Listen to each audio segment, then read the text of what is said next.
Good afternoon, I'm Sean Yao and this is One News Now. It's business as usual for Albay amid the unrest at the Mayon volcano. Even schools are going ahead with physical classes. Let's get some details from Elaine Fulgencio, who's reporting to us live from Albay. Hi Elaine, good afternoon. How are schools managing operations given that some of their facilities are also being used as evacuation centers? Hi, Sean. Some schools are adjusting by implementing shifting in classes. This is just so classes can continue outside of the 7-kilometer danger zone in Mayon. Over at the Anislag Elementary School, for example, half of the classrooms are allotted to evacuees, while the remaining classrooms are for physical classes. Shifting is in effect for students in kindergarten to grade 4, while grade 5 to 6 students still have to attend full-day classes.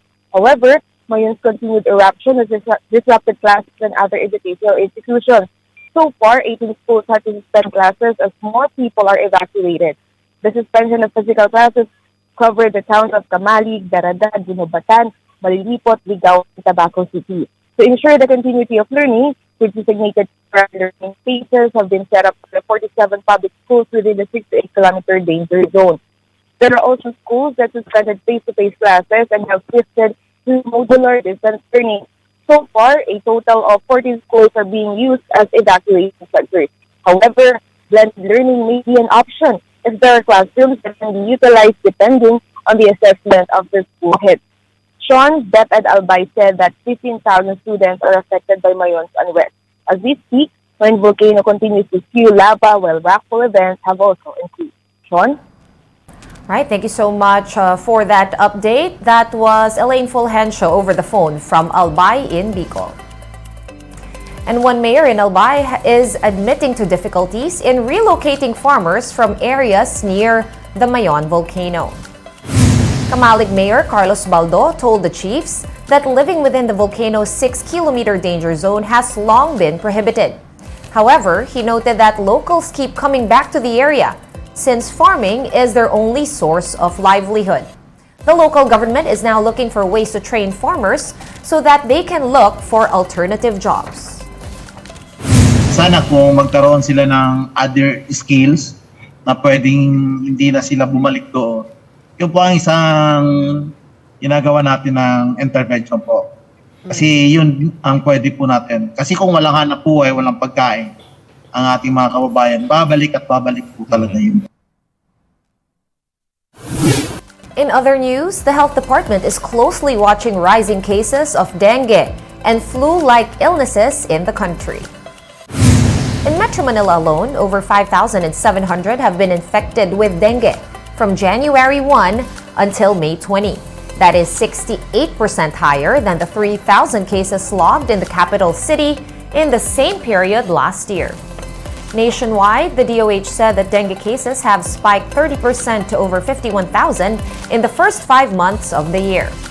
And while the increase in dengue cases is expected during the rainy or wet season, returning DOH spokesperson Dr. Eric Tayag warned of a continued uptick in cases when El Nino or the dry season sets in.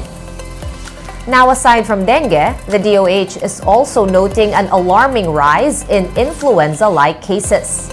So far, the agency has recorded more than 70,000 flu infections since the start of 2023, more than double last year's total cases of 33,000. We're pausing for a quick break. One News Now will be back with more stories after that. Keep it here.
You're still watching One News Now. I'm Sean Yao. The country's socio-economic managers or economic managers touted the Maharlika Investment Fund once again, this time around before businessmen in Singapore. In his pitch, Finance Chief Benjamin Diokno said that MIF's returns will be an alternative funding source to ramp up Manila's infrastructure program. The Philippine government has 194 infrastructure projects lined up with a combined worth of 8.3 trillion pesos. Secretary Diokno also proposed creating sub-funds under the MIF. The fund has to earn money. So you have short-term, long-term investments, and we propose to create several sub-funds, infrastructure fund, maybe green fund, and so forth and so on. Okay. For his part, Socio-Economic Planning Chief Arsenio Balisacan promised to prioritize private sector investments to the Maharlika Fund, underscoring its role in the country's labor sector. There's no other way of improving the quality of employment than getting a major push in the investment. So we need to get those investments to complement a rapidly growing labor force.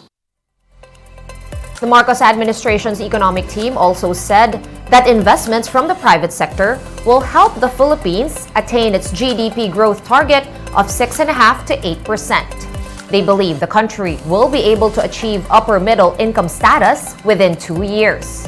But the Marcos government is still keeping an eye on inflation and other risks that weigh on the economy.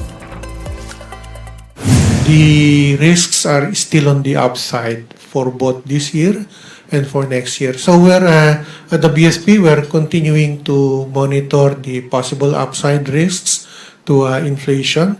And let me mention a number of them that we've flagged to the Monetary Board, including additional transport fare hikes, higher domestic food prices, higher wage adjustments.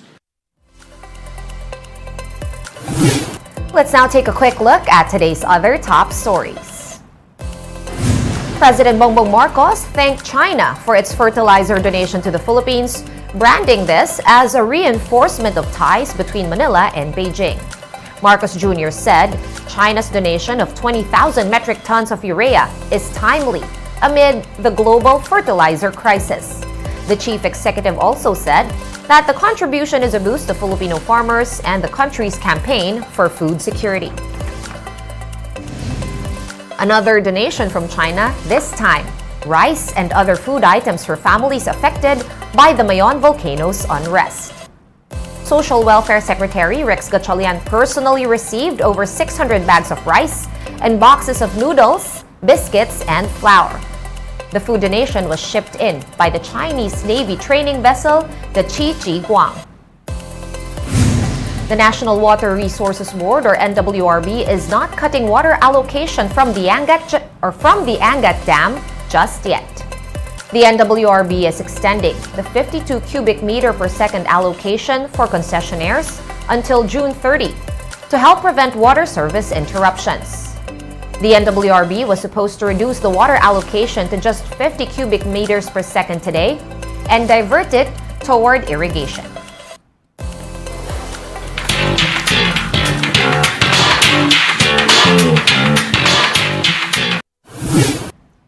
And Sweden is blaming Queen Bey or Beyonce for their country's higher inflation rate. Danske Bank said that Beyonce's Renaissance tour in Stockholm last month drove a price surge in local hotels and restaurants. The bank also pointed to Beyonce as the force behind the uptick in recreation and culture prices. In May, Sweden reported a higher than expected inflation rate of 9.7%. And back here at home, Jervy Lee, also known as Kalad Karen, is more than grateful as she becomes the first Filipina transgender anchor on Philippine television. Speaking to the big story, the comedian and host highlighted the importance of trans representation on mainstream TV. Kalad Karen recently joined TV5's Frontline Filipinas as its entertainment and trivia presenter. She comes into her own as a news anchor. And Kalad Karen is not forgetting her claim to fame as a broadcast journalist's impersonator. I think one of the reasons why I'm here is yun nga to represent the LGBTQIA+ community, the transgender communities. It means a lot to me again because, you know, having my own character, not as Ma'am Karen Davila, means a lot to me, of course, kasi syempre ang tagal ko siyang in-impersonate. And now, I'm, you know, coming out of the cocoon. One News Now will be back at 3 p.m. I'm Sean Yao. We are One News.